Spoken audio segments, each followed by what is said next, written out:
We have a number of folks coming in.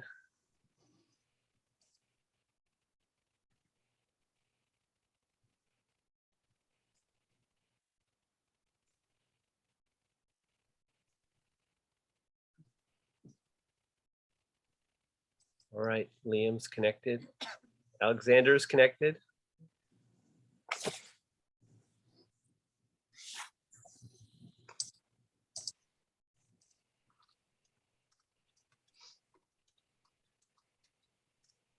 Well, we may have some other folks joining us shortly, but this might be a good time to do our introduction of this panel. I'm so happy to have this opportunity in our series, The Historical Roots of Our Time, Zoom lecture series that has been going on for the last couple of years, to have this chance to introduce today's speakers for the talk on US and regional conflicts in Persian Gulf, past and present. My colleague in the history department, David Wight, who's written on this topic, in a broad sense, have taught broadly on it, and my colleague Noor Ghazi from Peace and Conflict Studies, who I'm sure is also going to introduce to you that because this is an interdisciplinary series, we have both the historical and the contemporary kind of concerns to be focused on here. And we'll be looking at the US involvement in the Persian Gulf and conflicts that have happened, again, both past and present. And I'm turning it over to David and Noor. Thank you so much, and thank you to everyone for showing up today. So I'm going to first give a brief outline of the history of US involvement in the Persian Gulf since the 1920s, and then Noor is going to fill in some of the gaps and give us more perspective, particularly on the Iraqi experience. And we could obviously talk at length, but we want to keep this short and have a lot of time for questions and answers. But I want to situate or frame US relations with the Persian Gulf in two ways. One, in relation to the dynamics of the three main regional powers, and those would be Iraq, Iran, and Saudi Arabia. And so those are the three main regional powers for the 20th century onward. And they also all happen to be neighbors with each other. They all share either a land or maritime border with the other two countries. So they're both very close in a geographic sense and also very close in geopolitical influence. And I think that it's useful to think about US relations in the Persian Gulf as going through basically 5 basic stages. And in the first stage, post World War I, till about 1958. So spanning both the interwar years, World War II, early Cold War. The United States was in many ways a junior partner or influence in the Persian Gulf. It largely looked to Great Britain to be the major power outside of the region to oversee Western interests. And the British play a key role in establishing and backing all 3 monarchies in the region, particularly the Hashemite dynasty in Iraq, but also plays a key role in the course of the Pahlavi dynasty in Iran and the Saudi dynasty in Saudi Arabia. So for most of this period, the United States is primarily first with access for its companies to have access to oil in the region, and secondly, to keep out first Nazi and then communist influence. And these 3 British-backed monarchies were pretty good partners as far as the United States was concerned, and the British were concerned in ensuring Western access to oil and in keeping out other powers. Now, in 1958, however, you have a revolution in Iraq that overthrows the monarchy, and you have a series of Republican Arab nationalist governments that succeeded. And the United States is increasingly taking on the role as the dominant outside power, superseding the British.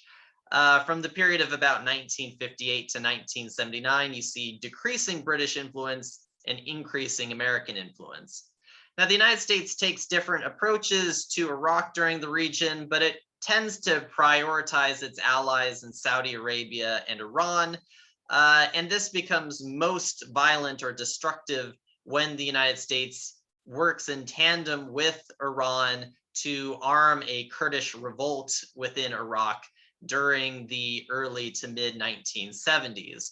The first major case of the United States funding a war within Iraq. Now, Iran and Iraq ultimately would come to a truce on that issue in 1975. But then in 1979, we enter into the third period of US relations with the Persian Gulf. And that kicks off with the Iranian Revolution, the overthrow of the second monarchy allied with the West, this case being replaced in Iran with the Islamic Republic, which is very fiercely anti-American. And this leads to the United States to increasingly back Iraq as a counter to Iranian influence, backing Saddam Hussein, not as far as the historical record can demonstrate, not initiating Saddam Hussein to invade Iran, but increasingly supporting Iraq as a bulwark against Iranian influence, especially when Iran starts winning, turning the tide in that war. Ultimately, that conflict would end in 1988, returning to the status quo. The United States continues to look to Saddam Hussein's regime as a counter to the Islamic Republic of Iran until 1990, when we enter into the fourth phase, when Iraq invades Kuwait. Now, this revises US strategic outlook towards Iraq as being now more of a threat, both to US allies and US access to oil, not just Kuwait, but also a threat to Saudi Arabia. This leads to a US-led military effort that successfully pushes Iraq out of Kuwait, what's usually referred to as the First Gulf War, the first major direct military conflict between the United States and Iraq. This is followed by a decade through the 90s of very severe sanctions put on Iraq that follow a devastating airstrikes on much of Iraq and its military. And this remains the status quo until 2001, the fifth and final phase, as I'm setting it up, after the 9/11 terror attacks, when US strategic outlook shifts again. The second Bush administration determining that containment of Saddam Hussein is no longer acceptable in the light of new threats that they deem after the 9/11 terror attacks. As we get more to the present, it's harder to know from a historical record the exact inner workings of their thinking, but publicly they justify an invasion of Iraq due to claims that they believe there's a weapons of mass destruction program secretly being run by Saddam Hussein. This proves not to be the case. But regardless, the United States invades Iraq in 2003, overthrows Saddam Hussein, institutes a new government, but one that is up to the present relatively weak and unstable. We see that in the case of the rise, for example, of a civil war in Iraq in 2006, the rise of ISIS during the middle of the last decade. And this has created a situation where Saudi Arabia and Iran are now much more the two dominant powers in the region. Iraq's regional power has diminished significantly. And much of the last 15 years has been characterized by a proxy war between Saudi Arabia and Iran through much of the Middle East, including in Iraq. And the United States has kind of veered back and forth on its strategy, whether to try to engage Iran more or to be more punitive towards Iran. But throughout that, Iraq has played an important role. Iran demanding an end to U.S. military presence in Iraq as part of its negotiations for as a basis for any better relationship with the United States. Saudi Arabia, conversely, wanting to see a more sustained U.S. military presence to try to deter or even attack Iranian forces. And so that, in brief, has been the 5 major sort of shifts that the United States has undertaken in its strategic and military posture towards the Persian Gulf and the 3 major powers. And now I will turn it over to Noor.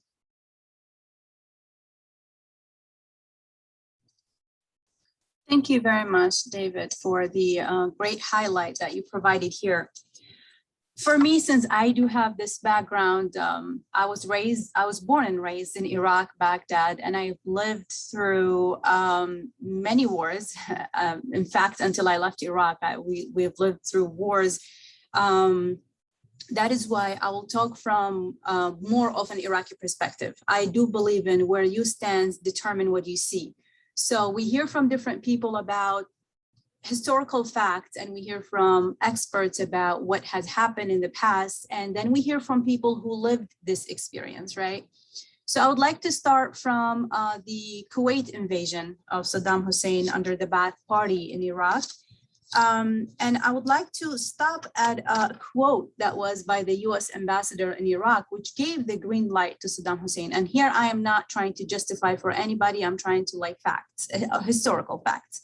So April Ghazi, she said, "We have no interest on the Arab to Arab conflict," which Saddam Hussein took it as at that point that the US would be supportive of this invasion to Kuwait. However, after the Kuwait invasion, the US imposed the economic sanctions on Iraq in the 90s. A period of time which was, I do personally consider it as a dark time in Iraq's time. Those economic sanctions, how successful were they as to push Saddam Hussein out of power, or to mitigate some of the policies here in the Middle East? I personally feel like it was not pretty much successful into impacting Saddam Hussein or his family. They lived their normal life. The main impact were the Iraqi people. As a result, we saw that more than 500,000 children died under the economic sanctions in Iraq. We have seen that many kids, they suffered from malnutrition, education level went down in Iraq. I personally was one of those kids that I was lucky, I would say, because my parents eventually did not have to prioritize who should attend the school. We all attended the school eventually, but it was in a very dire situations where we really had to share one pencil to do homework. We did not have book bags to go to school or even food to eat at school. So I personally see, from a historical fact that these sanctions were not very successful in Iraq. And then we move forward to the 2000, we'll take a step back here. Some of the highlights that happened during the Gulf War, the first Gulf War, was the Amaria shelter bombing. And I'm going to share an article here with you. And you can read more about it. So some of those facts that we don't get to hear much about, which really it shapes that relationship of the Iraq and America. And the Amaria shelter bombing was an aerial bombing attack that killed at least 408 civilians on February of 1991. And that was during the Persian Gulf War. And it is located in the Amaria neighborhood in Baghdad, Iraq, and it was destroyed by the US Air Force. And it was believed that Saddam Hussein was holding some secret meetings at that location. And later on, it came out to be like, it was not. According to the Human Rights Watch, they stated that the US failed to give such a warning before proceeding with the disastrous attack on Al Amriya shelter, which was a serious violation of the laws of Iraq. So how did Iraqi people view the relationship of the US and under the Ba'ath Party, I would say in particular?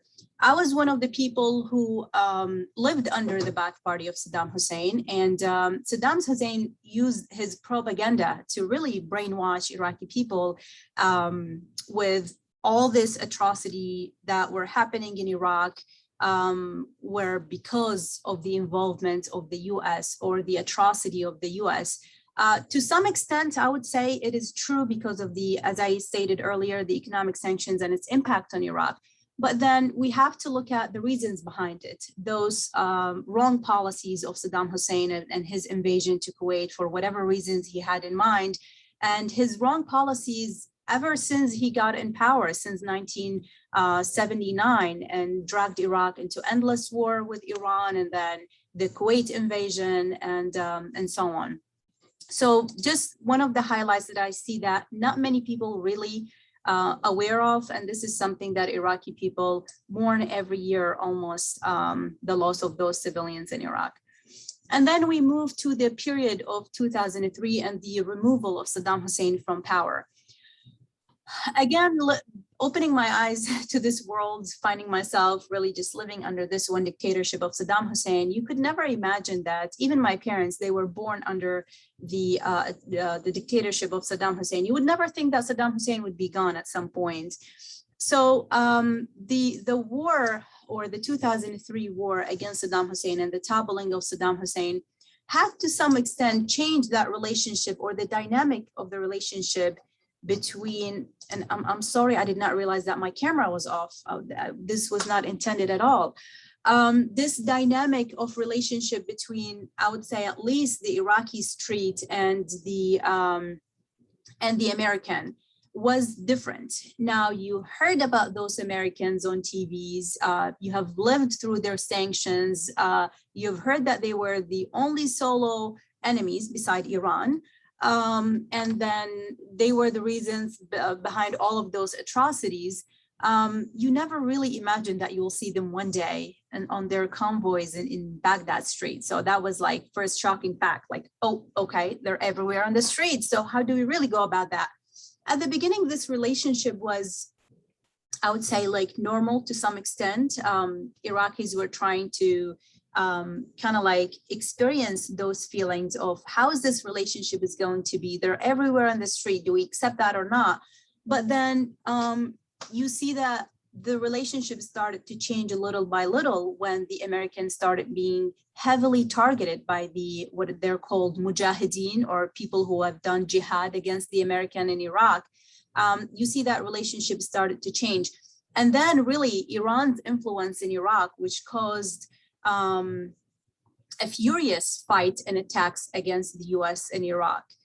We have witnessed that since 2003, and then the Irani influence in Iraq, which started to impact this relationship. And now that was the question of, do we want the influence of the Americans, or do we want the influence of Iran at this point? Do we call it an invasion, or do we call it a liberation? What is the title that we really could pick to suit this relationship between America and Iraq? And at the beginning, the Iraqi street were not sure of how is this going to go. And it was so many mistakes that were done during the time of 2003, which made Iraqi start to question, did America really have any strategies coming to Iraq? So the first decision was made is the dismantling of the Iraqi army. You're sending hundreds of thousands of men home who know how to fight and who have this hate against the American. They were Ba'athists. So the dismantling of the Iraqi army, because eventually it was the dismantling of any Ba'athist who worked under Saddam Hussein. But to the surprise is that 99.999 of the Iraqi people were Ba'athists, not by choice. You have to go get your Ba'athist ID because you're a member of the Ba'ath. So you start wondering, how did the United States not really recognize that this could be a huge mistake that could really turn the table around against them? And it did. We have seen a really high numbers of attacks that were carried against the coalitions. the jihad was raised because you're sending those men home who are armed, who knows how to fight, and they have no salaries. They need to feed their families. So they found, a lot of groups that were asking them to join to fight against the coalition, and this is what happened. So I personally see many mistakes were done after the invasion or liberation of Iraq, and then of writing really the first constitution in Iraq, and then bringing those people who are not qualified to lead Iraq, which led to the civil war between the Shia and the Sunni after Iraq. I personally never understood what is the term Shia and Sunni until 2004 when I was asked at school. One of my friends, she came and said, "Are you Shia or Sunni?" And I was like, "Huh? What are those terms mean?" And she said, "Ask your parents." And I go home and I ask my parents and I say, "Am I Shia or Sunni?" And my dad said, "Well, I am Sunni and your mom is Shia." I was like, "Whoa!" So we're targeted from both Islamic radical groups. So this idea of sectarianism and implementing this government that was based on muhasasa, and this term which kind of like counting who has the highest number in the Iraqi population, they're going to lead in the parliament. And I personally see that was also another mistake that was done, which opened the door widely in front of the sectarianism in Iraq and the civil war, which led to the killing of hundreds of thousands of Iraqis. Just on one day, you could find like around 6,000 to 7,000 dead bodies in Iraq just laying around on the street because they were killed based on identities. We were one of the people when we had to leave Syria in 2000, when we had to leave Iraq in 2006, heading to Syria because my dad's cousin was killed based on identity, and they asked my dad to go pick him up from the hospital because at that time when they kill a Sunni person, they contact the family to pick him up, and then they would kill the family in front of the hospital's door. So they contacted my dad and said, "Come pick him up." And at that time we had no other choice but to leave Iraq. On our way to Syria, we were stopped by fake checkpoint, and they asked a very simple question: "What is your last name?" And really, by your last name, if you just said at that point that you're Shia, you would be killed on the scene. So we had to hide my mom's ID. But the car right beside us that was full of men and women and children were all executed on the scene and killed just because apparently they were Shia. So I personally see that this relationship started to change with the American after 2003, and also after the great and heavy influence of Iran in Iraq. It became that, the US bases were very heavily targeted. Every now and then we hear that they were targeted by missiles, they were hit by missiles, and saying that they wanted to force the US out of Iraq. So does the existence of the US in Iraq really help the government? Does it help the Iraqi people? I would say from my perspective, on the Iraqi streets, you will see two people who are divided between yes or no. The people who are supportive of Iran, of course, you will see them chanting against the existence of the US in Iraq. And then you'll see the other group who are very tired of the Iran's influence in Iraq. They did want the existence of the US in Iraq, which brings me back to a main question I always ask: why Iraqi government cannot just be one government without any outside influence? And one point that was brought up with our exchange with Mosul University and our students, when they asked, one of the students, he asked and said, we read in the sources that we have here that US really brought democracy to Iraq. What do you think about that? And one of the professors answered a question which led to a great discussion for the rest of the semester. He said, believe it or not, Iraq does not know the meaning of democracy. We don't know. This is our first time in our history that we are learning democracy. And then here you're bringing people who are not qualified and you're telling them lead in the name of democracy. And he said, America did not implement democracy in Iraq as much as it opened the door for the corruption and the extremist Islamist group to really exist in Iraq and be the hub in Iraq, as we have seen, as David mentioned, and ISIS in Iraq, and the existence of ISIS in Iraq. So the US came to Iraq in 2003. under the name of toppling Saddam Hussein because he was developing the weapon of mass destruction. And later on, it was said that there were no weapon of mass destruction. So the question would be, was it an intended or unintended consequences of what happened after 2003 in Iraq? I will leave the answers for you, my friends, after we lay the historical fact for you. Thank you. Thank you so much, Professor Ghazi and Professor Wight, for your presentations. Now, following the kind of the tradition of this particular series, we're leaving a lot of time for Q&A for the audience to weigh in with any questions that you might have. So what questions do you have for our speakers? I have a couple of questions, but I'm going to wait just a moment. Yeah, you can say the question or ask it in the chat box. Either is fine, and address it to one or both of us. If I can start, I think I understand the Sunni Shia division to be such that Iran is mainly Shia. Is that correct? Yes. Go ahead, David. Okay. And then the presence of, you've opened, both of your talks were just eye openers for me, but it just reaffirms the frustration, I guess is the best word kindest word I can use with the United States as to our policies and meddling in other countries' affairs. But on balance, it doesn't seem like we've done any good. I don't know. Saddam Hussein doesn't seem to have been a great, I don't know, Noor was the best to judge it, I suppose, but he doesn't seem to have been a good guy. But getting rid of one devil and replacing it with another, sometimes the devil you know is better than the one you don't, as is often said. Do you have any opinions on whether we've done good or bad, either of you? So this is a really great question. Thank you for asking that. In my classes, we really kind of like dig deep and kind of like, you know, look at different opinions to see what does people think. But from if you're asking me about my personal perspective, of course, life under Saddam Hussein and under a dictatorship was not great at all.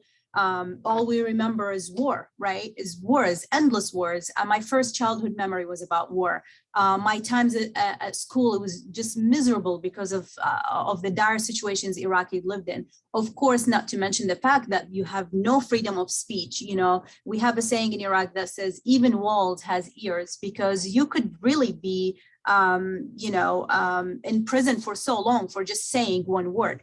So of course, Iraqis were looking up for the US, and this is to put it in that way. What we thought was that, okay, after the US is going to topple Saddam Hussein, we're going to see this rebuilding of Iraq, rebuilding of this, constructions. We're going to see great life. Yes, this is great, right? But then after like 6 months pass, after a year pass, I think this relationship and these thoughts and beliefs were started to change.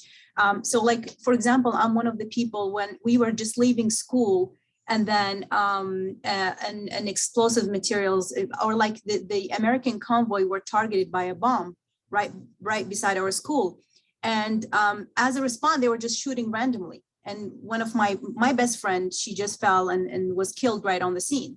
So then this relationship started to change. Are they really liberators? Are they invaders? What does this sound for us? And then when we starting to see that those decisions that were being made under the new government, those unqualified people who were brought to Iraq to lead Iraq, the whole concept started to change. Who's better? Was it Saddam Hussein or is it the new government that is highly influenced by Iran and if not led by Iran at this point, So it's really hard to say. I don't have an answer, but these are just my opinions about it.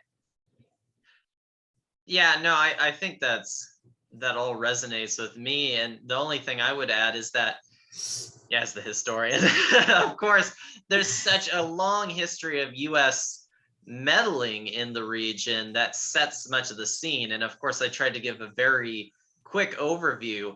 But again, just to take one example, I mean, the United States arming the Kurdish revolt with Iran in the 1970s, I mean, that killed thousands of Iraqis, both Arab and Kurdish. And it created a situation that, you know, Saddam Hussein and other Baathists and other Iraqi leaders could point to and credibly say the United States is trying to do us harm. They're trying to rip apart our country. And, you know, at that time, the United States and Iraq had their differences, but Iraq had, as a country, as a nation, a government, had never done anything directly to harm the United States. The United States didn't like where Iraq was, you know, choosing its, you know, political or economic decisions, but as a sovereign nation, that's theoretically its right. Iraq had not done anything to directly harm the United States. The United States was the one to do something to directly harm Iraqi people, Iraqi civil society. And that is one of the things that helped to, you know, create a base of support for people like Saddam Hussein that made anti-Americanism a key part of their platform.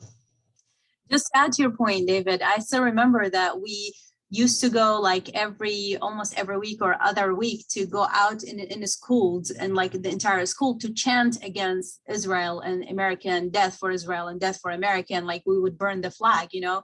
This is what the society is teaching you, just to hate America. And then if you, from a historical fact, of course, is that you see the relationship between Iraq and the US had changed since the Gulf War, right? And then the United States tried to topple Saddam Hussein by supporting the rebels in Iraq, but it did not work. Then they tried the sanctions, the economic sanctions against Iraq. It still did not work. So in 2003, it was that connection that the US made between Al-Qaeda and Saddam Hussein. And they said Saddam Hussein supported Al-Qaeda in Iraq, which eventually, and Colin Powell, he came out and he said, we do have an evidence that Saddam Hussein does have a connection with Al-Qaeda and he was supporting them. But after the war, he came out and he said, those informations were not correct. And those information, and they asked him then, where did you get your information from? And he said, from this guy named Ibn Sheikh al-Libi, who was in a Guantanamo base and he was tortured. And he told us this information. And when they went back to Ibn Sheikh al-Libi and they said, why did you say there was a relationship between Saddam and Al-Qaeda? And he said, you tortured me. You wanted me to say something. What do you expect me to do?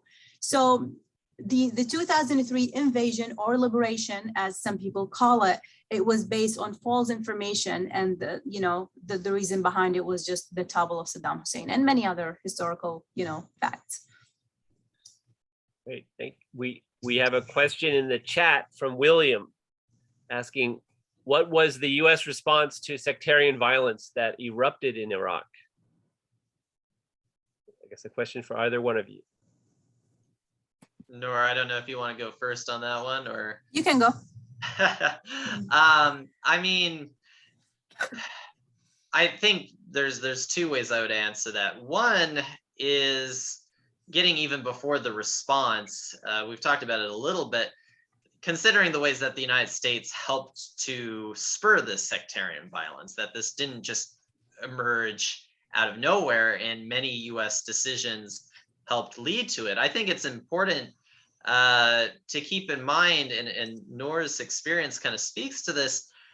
Before the 2000s, the Sunni Shia split that you see emerging was not a dominant feature in either Iraq or much of the Middle East or Islamic world. And in many ways, it was the US invasion of Iraq and the course that it went afterwards that opened up this sectarian violence that didn't stay just in Iraq, but then we see this spurring out into other places, Syria, Lebanon, Yemen, etc. So the United States in some ways encouraged a sense of sectarianism in allotting within the new government positions in the government based explicitly on your religious or sectarian background. They also, in creating power vacuums on the ground, encouraged sectarian fighting and enabled it to get out of control. I would say very belatedly, the United States tried to have its military try to tamp this down. But even there, I'd say it was rather unsuccessful and largely was looking to try to kind of protect itself, which is perhaps not surprising. In some ways, the worst of the sectarian violence ends because the previously intermixed communities become highly segregated because of that violence. And so I'd say that the United States response was rather lackluster. I don't know if Noor wants to add to that, but I think, David, you answer, to the fullest. At that point, the U.S. really, I mean, they tried to support the locals to lead some programs, such as like in Al Ramadi and Al Fallujah areas, to mitigate those like the killing and the attacks. But I think at that point, it was very out of hand, the Shia-Sunni conflict in Iraq.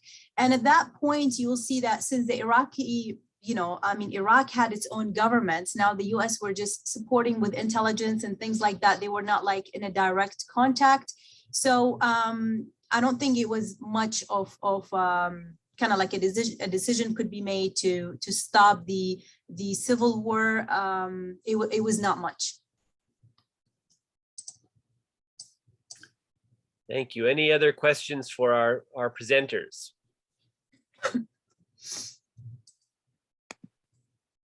We have a question in the chat from Liam. There has been a lot of talk about no-fly zones lately because of the events in Ukraine. And many have cited the zones created over the northern and southern Iraq after the Gulf War as positive examples of their humanitarian potential. I'd like to ask Noor in particular about how these no-fly zones were perceived by people in Iraq at that time and since. So I think this is a great question, because when we're talking about the north of Iraq, we need to understand that we are talking about the Kurdistan region of Iraq, which is considered like as its own kind of like area. For the Kurdish people, it was a great decision because they were protecting themselves after what happened in Halabja and the use of the chemical weapons by Saddam Hussein against his own people, where we see nowadays that some experts are coming out and they're saying Saddam Hussein did not have a possession of those chemical, materials, and it was Iran who used it against Iraqis. So from the Kurd side, it was a positive decision because they were protecting themselves against the dictatorship of Saddam Hussein and against his own atrocities. Of course, with Saddam Hussein and his propaganda, the way it was viewed that the Kurds were traitors, they did not help Saddam Hussein, they were trying to rebel against him. So you see those, two divisions in Iraq, one with and one against. I don't know, David, if you want to add something. No, that I have nothing to add. That sounds spot on. I have a question for Noor and one for David, and it has to do with this same period, but on the sanction side. And I guess this is also reflecting on current events. If you recall, Noor, what was it like to live in the period of the 90s under sanctions? What did the marketplace look like? What goods actually did appear in the marketplace? Where are they coming from? And so what impact did it have on people's lives? And for David, I was wondering what happened in that period with the fall of the Soviet Union, between the Soviet Union and Russia. How did that impact US activity in the Middle East? Thank you very much, James, for your excellent question. There is a great book that calls The Invisible War by Jay Gordon, and she talks in details about how the sanctions impacted Iraqi people in particular. So let's keep in mind, since the sanction was imposed until from the beginning until the 1996, the situation in Iraq was very, very dire. As I said, children did not even have food to eat. My parents would share with us stories of how struggling it was to really just get a piece of bread to feed the children. They have to be very, very creative into how to get food, how to feed the kids.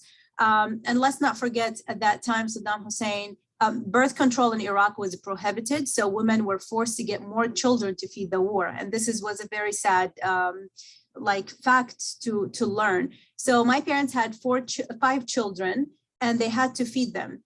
the market was very limited to what Iraq was producing at that time. So some of the flour, some of the rice, that was available to really some extent. Fruits, we did not know what does that mean. Really, I recall when I was going with my dad to a market one day and I saw a banana and I said, oh, this it smells so delicious. Can you buy it? And he said, he really had to lie to me. And the other day he apologized. He said, the sanctions put me into this, position where I had to lie to you. And he said, look, it's fake. It has a sticker. I said, but it smells so good to be fake. He could not simply afford banana. I did not know how does banana taste until after 2003. So we really were very limited to what's in the market and mainly what Iraq produced at that time. And then after the 1996, the program, the oil for food program was implemented in Iraq, which Iraq was exporting to some extent the oil to get only some of the goods to enter the country. And at that time, it was managed to be that each family will get a ratio of rice, tea, some of, like sometime pasta, sometime tomato paste. So when we started getting those goods, it was like, whoa, we're living, this is great. But, and as I said in this book, The Invisible War, it tells you in detail the restrictions that were put on the goods that comes inside the country, because here we're not talking about food, we're also talking about healthcare. My cousin, who was 6 years old, she got really sick and she had to be taken to the hospital. When she came back, she shared a story with me and she said, me and other 6 children were sharing one bed and one oxygen mask. It was going from one mouth to another because the healthcare was very limited to what was there. We have had also a discussion with Dr. Shakir Jawad, who was Saddam Hussein physician during after 2003, and he was telling us about how in the hospital when this lady came with her little kid and she said, save her, and he just looked at her and he said, I don't have the tube of oxygens. And he said, I had to leave, and she died. So it was very limited to what Iraqis had. We really had to be creative on how to get about just normal life. So like, for example, my aunt would sew the school bags out of jeans, old jeans, so we could just make them a book bag and go. It was very, very limited until of course, the end of sanctions after 2003. So I hope that answers your question. Thank you. Yeah, in regard to the sanctions, the one thing that I'll add is that it wasn't just that Iraq was dealing with sanctions, it was dealing with very strict sanctions that came after both 8 years of war with Iran, a very short interlude, and then an absolutely devastating US air campaign on Iraq itself. I've seen it been described by other scholars as taking Iraq back to a pre-industrial state. If you take out that much infrastructure, factories, the basic things for modern life, and then you also put on very strict sanctions, that's very different than just strict sanctions. You don't have the basic infrastructure to cope without having things coming in from the outside world. So those two things combined is really why I think it was so devastating. And it's important to know, before the Iran-Iraq War, at the start of 1980, Iraq was a fairly wealthy country. It has lots of education, it had lots of infrastructure. The oil revenues were really developing the country. And then all that gets lost because of the waves of war and sanctions. To Jamie's question regarding the role of the end of the Cold War in the Soviet Union and Russia, yeah, that's important context for partially why the United States felt able to respond the way it did to Iraq's invasion of Kuwait. At that time, the Soviet Union had basically withdrawn from the Cold War. The Soviet leader, Mikhail Gorbachev, rather than backing Iraq, which Iraq and the Soviet Union had a defensive treaty. They had ups and downs in the relationship, but typically the Soviets tried to back Iraq against the United States. Gorbachev instead gives the green light and says, I'm going to cooperate with the United States to militarily force Iraq out of Kuwait. So that gave the United States a lot more leeway to undertake military action. Of course, shortly after that, the Soviet Union ceases to exist. Russia during the 90s is much too busy worrying about its own economic implosion to really worry about what the United States is doing. Even in the early 2000s, it's not going to push back as hard because it's not in a position to do so. So that created a lot of the sense for the US government that they could do these things. I think also kind of fed into what is often kind of described as like the end of history narrative, that the United States sort of triumphalism after the Cold War, that it's just going to be victorious everywhere, nothing's going to stand in its way, and fed this sort of sense of hubris that it could go into Iraq in 2003 and just very quickly remake the entire country into like an American image with very, relatively few American resources and troops deployed. And that turned out obviously not to be the case. And Iraqis especially are still dealing with that reality. I mean, many of the problems that get started in 2003 are still ongoing. This is the 19th anniversary of the US invasion of Iraq, and Iraqis are still dealing with the fallout. The greater Middle East is still dealing with the fallout. Americans are dealing with the fallout. The world is dealing with the fallout. And so something that one of the reasons why we wanted to have this discussion is kind of as a reminder that this isn't just the past, this isn't just history, it's ongoing, and we still have to grapple with how to respond to it. If you allow me to add one point to David, since we're talking historical facts and bring it up to date, and as you said, it's all related. In Iraq, they had offices now to recruit fighters to go fight with Russia now, which makes us wonder, like, don't we already have enough conflict, because you look at the dynamic of relationship between the Shia and the Russian now, since they support them in Syria. So it's all related. When we talk about Iraq, we're not talking about Iraq as an individual. We talk about the US, we talk about Syria, we talk about Yemen, we talk about Russia and Iran, So just one piece of information that I wanted to add.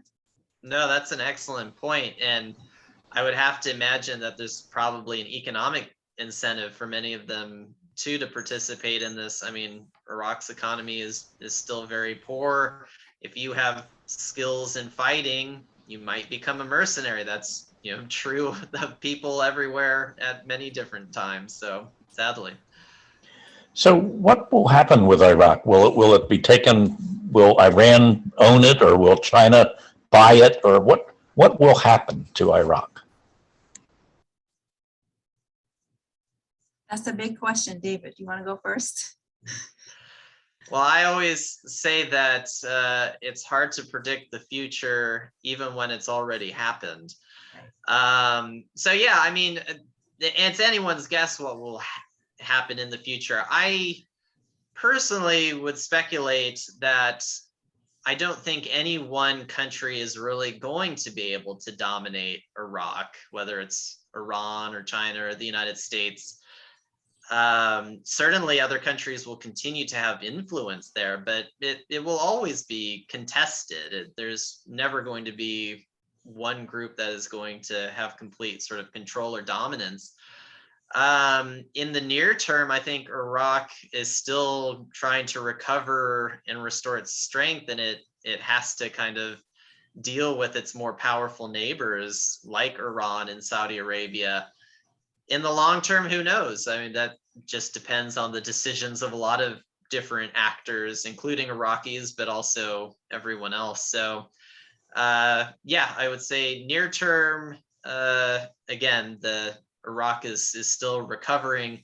But in the long term, I don't think any one country will ever dominate Iraq. It will always have a say in its destiny, even when dealing with stronger powers. What I would personally think is that I mean, as David said, it's really hard to speculate just because after the 2003, we thought that this was the end for Iraq, is going to be a great country, but we're just going down. For me, it's the matter of ideology. So the implementation of this ideology, for example, over the areas that were occupied by ISIS in the north area in Iraq, and especially in Nineveh and Mosul, you see those masks of Islamic extremists started to fall down. So for example, for those people, when I went there and I was interviewing many of them, they said, Islam is not what we thought it was. And especially when ISIS brought this extremism in the area, we did not really feel that this is what Islam was, right? Now, when we're talking about the influence of Iran in Iraq, well, this is very dangerous because, again, it's an ideology. When you have a war, you can either win the war and like one group can win, but when you have an implementation of ideology, and especially that you have around 40% of Iraqis under the poverty line right now in Iraq, you have a huge number, around 30 to 40% of children who are out of schools.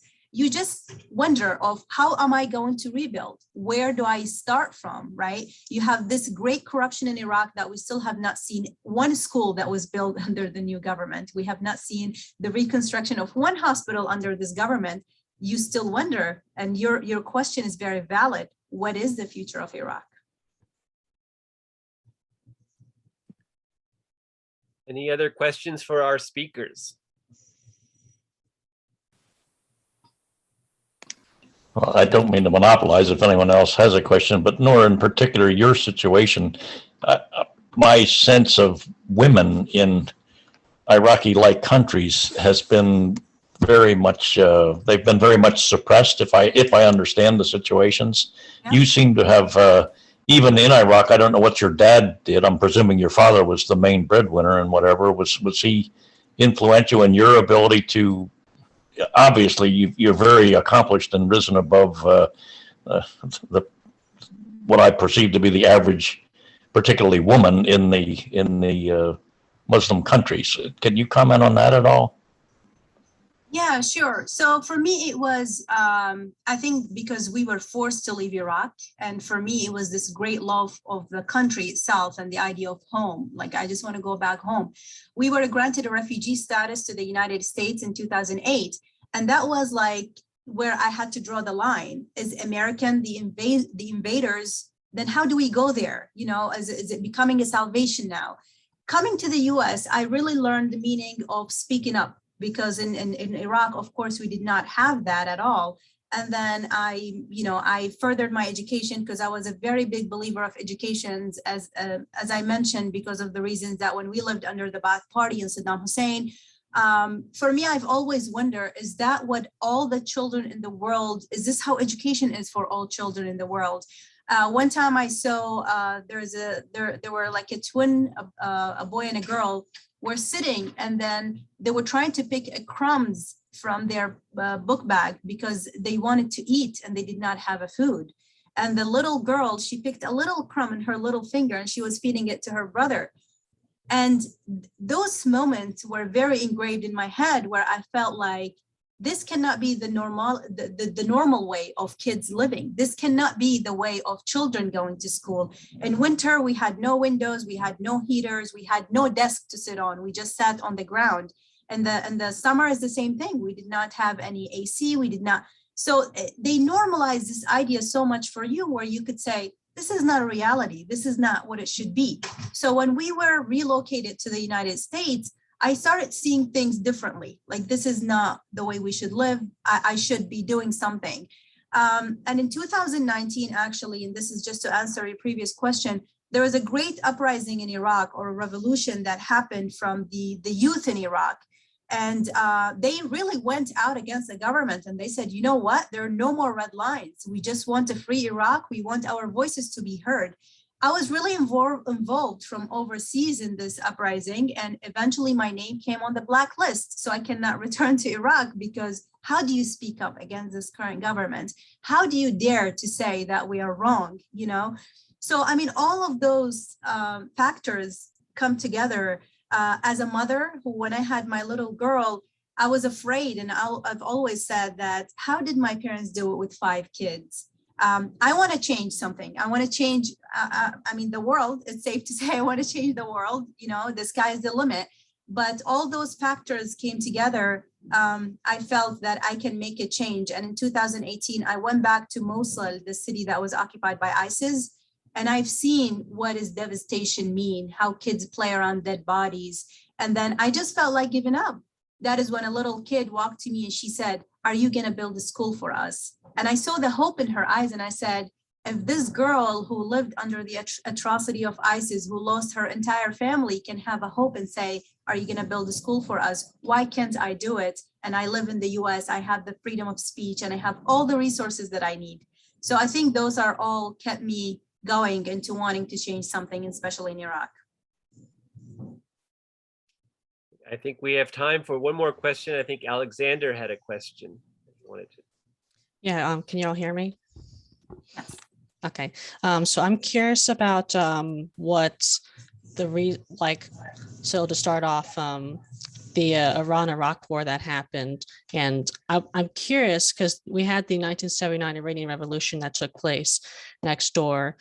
Did that in some ways fuel any Sunni Shia divisions within Iraq, and could that have been also one of the main factors for why Saddam was, I think if I recall, he was initially supportive of the Iranian Revolution, but because of the Ayatollah's calling for a pro-Shia state in Iraq, it was one of the reasons perhaps why he decided to go to war.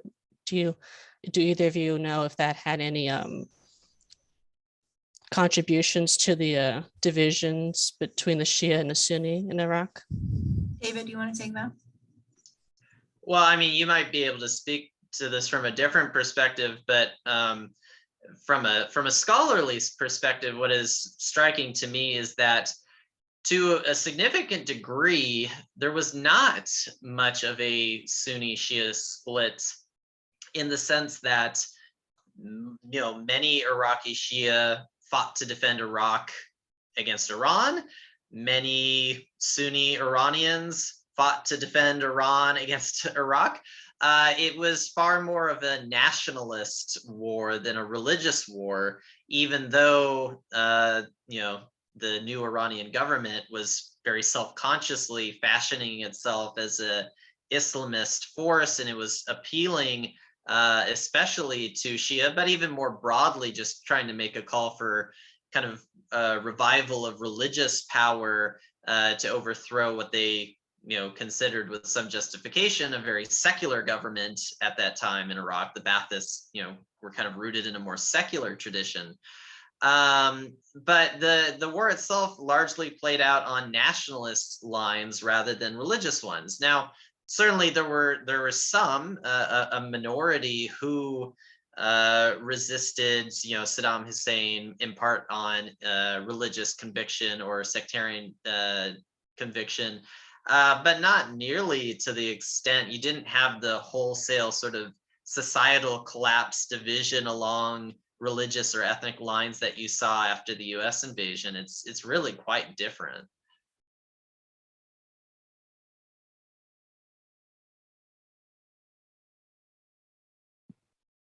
Nora, would you like to add anything to?